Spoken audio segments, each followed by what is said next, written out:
Larissa Lautner thinks big, and she thinks ahead, decades into the future, into a world of cryogenic global organ banks.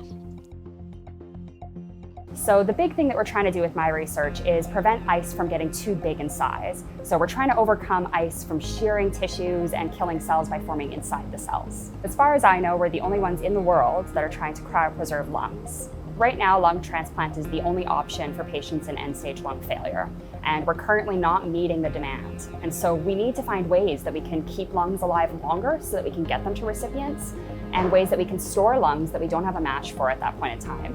Obviously, repairing the lungs is also a goal, and that's why it's interesting that we're doing things like ex vivo lung perfusion, because that has the promise of being able to regenerate lungs. So if we were to inflict some damage through cryopreservation, could we potentially mediate that by then repairing those lungs such that we can put them in patients?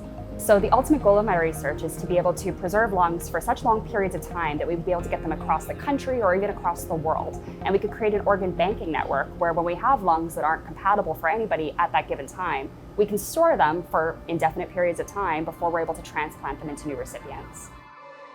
It's the young visionary University of Alberta researchers like Larissa who carry the torch of progress passed to them by the great leaders from the past.